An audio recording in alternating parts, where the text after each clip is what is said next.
For many people who have built a life in the UK, working, paying taxes, and raising families, the idea of losing their right to stay can feel unimaginable. But one member of parliament has come out to say that the rules for staying permanently in the UK are too generous, and she's calling for significant changes to indefinite leave to remain. These proposals, which her party plans to push during the consultation in autumn, are shocking. I'll be breaking down what she wrote down in her own Telegraph article and what this could mean for immigrants who are currently living in the UK.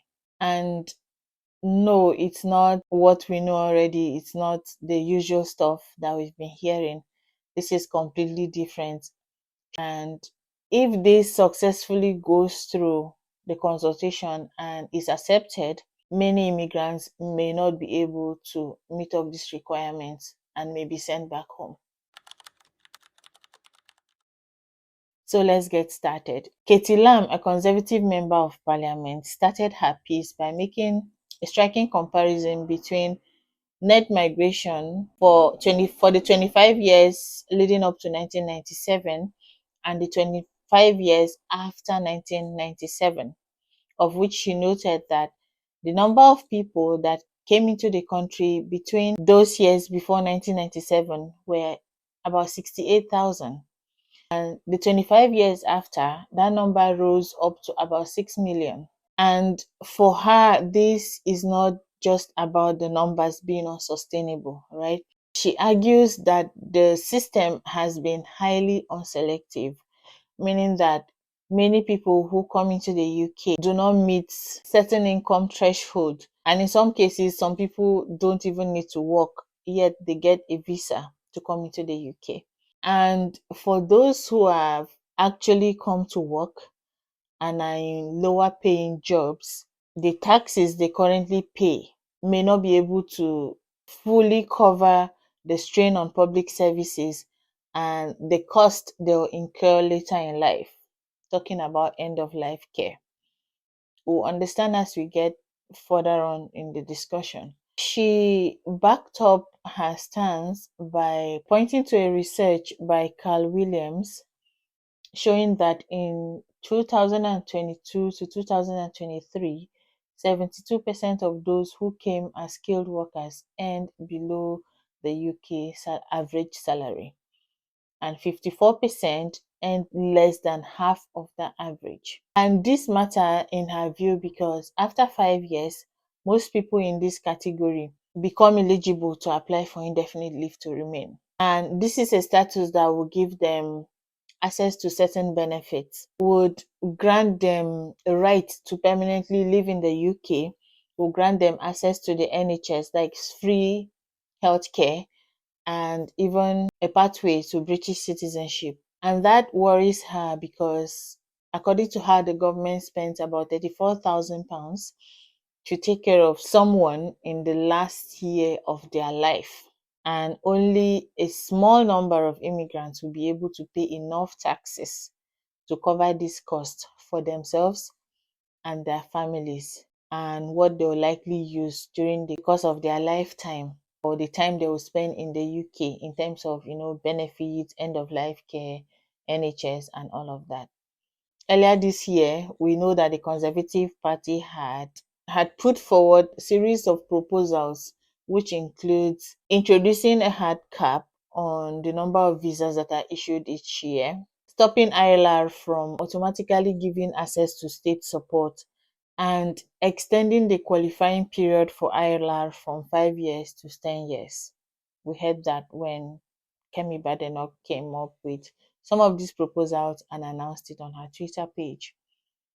So why they asked for this extension from 5 to 10 years was because it will give them opportunity to review visas of people that are already in the UK and only renew these visas if the person earns enough to contribute more in tax than they will cost over their lifetimes.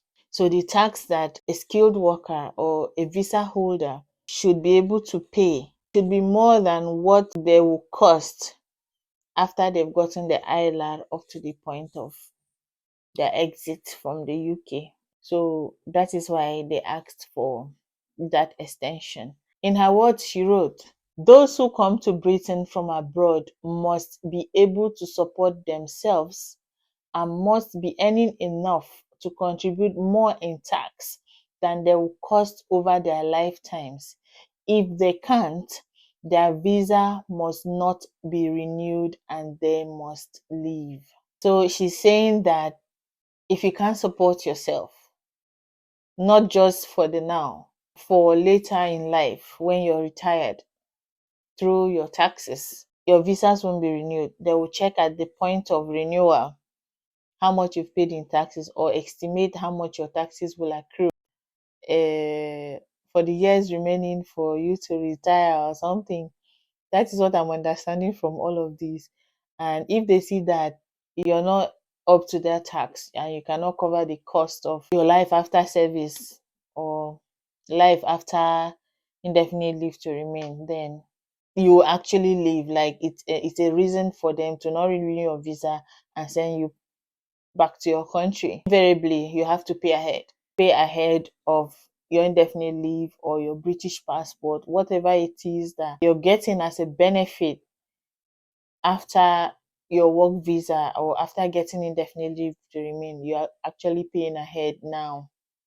This proposal, of course, was voted down by the government, but the government has committed to holding a consultation this autumn with regards indefinite leave to remain. Lam sees this as an opportunity not only to push for a longer qualifying period for ILR, but also for stricter checks on who can stay, even for those that are already in the UK. Quoting her directly, she said, "We must use that opportunity to push them, not just to extend the qualifying period for ILR, including for those who are already here, but also to refuse to reissue visas to those who won't end up contributing enough." This is what they want to push during that consultation in autumn, most likely September, but I'm not sure.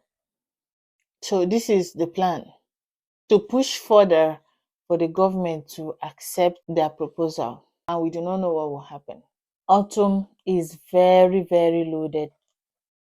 If you follow the updates I share on this channel, you will know that autumn is loaded, and we'll be keeping an eye out to see what is going to come out from the consultations, and we'll see if the government will actually toe this path and implement what the Conservative Party is asking for.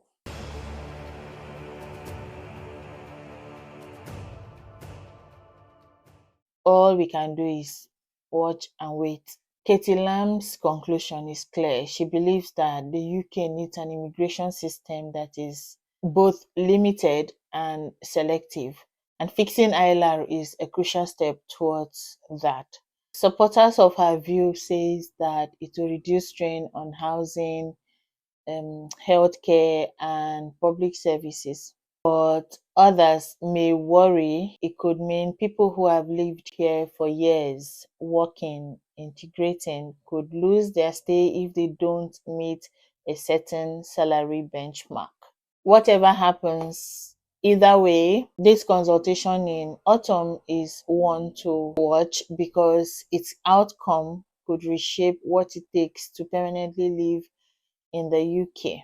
What are your thoughts? Share your thoughts in the comment section. Remember to follow the community guidelines. I'll be reading through and replying where I can.